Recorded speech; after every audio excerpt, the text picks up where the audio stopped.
गीता तत्व अमृत सप्तम अध्याय ज्ञान विज्ञान योग। छठे अध्याय में भगवान स्वतः कहते हैं कि तपस्वियों से योगी बड़ा है, ज्ञानियों से भी योगी ऊंचा माना जाता है और कर्म योगी से भी बड़ा है।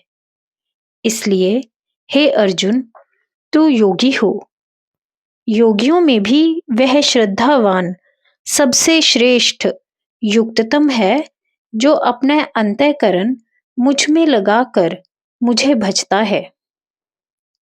आगे चलकर फिर यह कहते हैं कि ज्ञानी तो मेरी आत्मा ही है। इस अध्याय में ज्ञान और विज्ञान का उपदेश किया गया है। विज्ञान का अर्थ विशेष ज्ञान और ज्ञान का सामान्य ज्ञान समझना चाहिए। विशेष ज्ञान प्रत्यक्ष देखने से होता है, अर्थात प्रत्यक्ष अनुभूत अथवा अपरोक्ष ज्ञान को विज्ञान कहते हैं और सामान्य ज्ञान से परोक्ष अर्थात अनुभव रहित ज्ञान अभिप्रेत है। ऊपर उद्धृत कथन ज्ञानी से योगी अधिक है सामान्य ज्ञान के भी दो भेद करता है, अर्थात योगी का ज्ञान और जो योगी नहीं है उसका ज्ञान। श्री शंकर पूज्यपाद सामान्य ज्ञान को शास्त्रीय पांडित्य कहते हैं। इस प्रकार स्पष्ट है कि शास्त्र पांडित्य भी योगियों का ही अधिक होता है। जो योगी नहीं है उनका विज्ञानवान होना तो सर्वथा असंगत ही नहीं, असंभव है। विज्ञान के लिए केवल युक्त ही नहीं, युक्ततम योगी होना आवश्यक है। विज्ञान का स्वरूप क्या है, वह कैसे और किस प्रणाली से प्राप्तव्य है, यह चौथे अध्याय में बताया जा चुका है। जिज्ञासु को सर्वप्रथम योगी होना चाहिए, फिर विधिवत किसी तत्वदर्शी ज्ञानी महात्मा की शरण में जाना चाहिए, उनसे उनका अनुग्रह रूपी दीक्षा लेनी चाहिए और दीक्षा उपरांत उनके उपदेशानुसार साधन करना चाहिए। साधन की अवधि योग संसिद्ध होने तक है। तब उस योग संसिद्ध साधक को उपयुक्त समय आने पर स्वतः उसके अंतर आत्मा में ही जो ज्ञान प्रकाशित होगा वह अनुभूत ज्ञान विज्ञान शब्दवाच्य है। उस ज्ञान का स्वरूप इन शब्दों में कहा गया है, जिनका अर्थ इस प्रकार है। उस ज्ञान के फलस्वरूप समस्त बाह्य दृश्य जगत उसे अपने में और ईश्वर में दिखने लगेगा तथा उस ज्ञान अग्नि में उसके सब पाप पुण्यमय कर्म भस्म हो जाएंगे, क्योंकि उस ज्ञान के सदृश पवित्र दूसरा और कुछ नहीं है। यह जगत भगवान की कल्पना की सृष्टि है। अनेक ऐसे वेद वाक्य हैं जो सृष्टि की उत्पत्ति, स्थिति और संहार को भगवद इच्छा, संकल्प अथवा कल्पना का कार्य कहते हैं। मनुष्य जब सो जाता है तब उसे अपने देह का ज्ञान नहीं रहता। उसकी इंद्रियां, मन, बुद्धि, स्मृति सब विलीन हो जाते हैं, परंतु जब स्वप्न देखता है तब बाह्य दृश्य, शरीर, इंद्रियां, मन, बुद्धि सबका अनुभव करती हैं। जैसे वह स्वप्न की सृष्टि उसके अंतर आत्मा से उदयस्त होती है, वैसे ही परमात्मा के संकल्प से जगत की सृष्टि आदि समझनी चाहिए। जागृत अवस्था में भी नेत्र बंद करके जब हम मनोराज्य का निर्माण करते हैं तो वह मूर्तिमान दिखने लगता है। ध्यानावस्था में भी अनेक दृश्य दिखते हैं, यद्यपि वे सब आत्मा के अंदर ही उदय अस्त होते हैं, परंतु हम उन्हें अपने से पृथक बाह्य समझने की भ्रांति में पड़ जाते हैं। ऐसे ही यह बाह्य जगत जिसे हम वास्तविक समझते हैं, भगवत कल्पना का ही परिणाम है। उसमें ईश्वर का अस्तित्व देखना चाहिए। जैसे कल्पना आत्मा से भिन्न नहीं, वैसे ही दृश्य प्रपंच कल्पना से पृथक नहीं।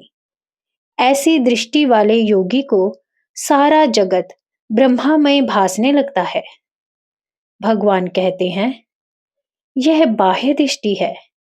अंतर्दृष्टि द्वारा परमात्मा के अभ्यंतर दर्शन भी होते हैं, क्योंकि वह हमारे आत्मा का परम रूप ही तो है। ऐसे दर्शनों में भी द्वैत भाव बना रहता है। जब तक अभेद बुद्धि का उदय नहीं होता, तब तक भेद बुद्धि और अभेद बुद्धि युगपद बनी रहती है। यह भेद अभेद बुद्धि की अवस्था है। जिस ज्ञान में योगी बाह्य जगत को अपने में और साथ ही ईश्वर में देखता है, वह भेद अभेद बुद्धि की अवस्था है। अर्थात वह एक ब्रह्म दृष्टि से तीनों के भेद को गौण समझता है और अभेद बुद्धि के उदय के पूर्व द्वासुपर्णा इत्यादि श्रुतियों के अनुसार ध्यान भजन करता है। तात्विक ज्ञान किए हुए बिना भेद बुद्धि नहीं जाती। इस अध्याय में भेद अभेद बुद्धि युक्त ज्ञान विज्ञान समझाया गया है। श्री भगवान छठे अध्याय में योग की भूमिकाओं को बताकर बिना प्रश्न किए स्वयं ही अब योग युक्ततम योगी के निमित्त ज्ञान विज्ञान योग का वर्णन करते हैं कि वह किस प्रकार तत्व को समझकर परम तत्व में स्थिति लाभ कर सकता है। श्री भगवान वाच, हे पार्थ, तू मेरे में आसक्त मना होकर योग का साधन करता हुआ मेरे आश्रय पर रहते हुए जिस प्रकार संशय रहित अच्छी तरह पूर्ण रूप से मुझे जानेगा, उसे सुन। यहाँ भगवद अनुभूति के हेतु जिज्ञासु को 3 बातों की आवश्यकता बताई गई है। पहली, योग साधन युक्त हो, उसका मन सदा भगवत चिंतन में लगा रहे। और तीसरा, अन्य सब साधनों से विमुख होकर एकमात्र भगवद आश्रय पर रहे। अनीश्वरवादी भी योगी हो सकता है। बौद्ध जैन दोनों ईश्वर को नहीं जानते, नहीं मानते, परंतु उनमें भी अच्छे सिद्ध संपन्न योगी होते आए हैं। परंतु अपने अंतरात्मा को भगवान में लगाकर श्रद्धापूर्वक भजन करने वाला युक्ततम योगी ही भगवान को जान सकता है। अब मैं विज्ञान सहित ज्ञान को तुझसे पूर्ण रूप से कहूंगा, जिसे जानकर इस लोक में फिर अन्य कुछ ज्ञातव्य नहीं रहता। हजारों मनुष्यों में कोई एक योग की सिद्धि के लिए यत्न करता है और सिद्धि प्राप्त यत्नशील सिद्धों में से कोई एक मुझे तत्व से जान पाता है। अर्थात भगवत तत्व इतना दुर्लभ है। भूमि, जल, अग्नि, वायु, आकाश, मन और बुद्धि और अहंकार, इन अष्टधा विभाग अथवा भेद वाली मेरी प्रकृति है। कारण कार्य क्रम से सृष्टि का निर्माण देखने में आता है। कारण को प्रकृति और कार्य को विकृति कहते हैं। सांख्य मत के अनुसार सृष्टि की प्रागवस्था अव्यक्त अथवा मूल प्रकृति कही जाती है, जिसमें सत्व रज तम तीनों गुण साम्यावस्था में होते हैं। तीनों गुणों में विषमता आ जाने पर महत तत्व का उदय होता है। यही समष्टि की बुद्धि एवं प्राण है। यह मूल प्रकृति की विकृति और उससे उदय होने वाले त्रिगुण आत्म अहंकार की प्रकृति है।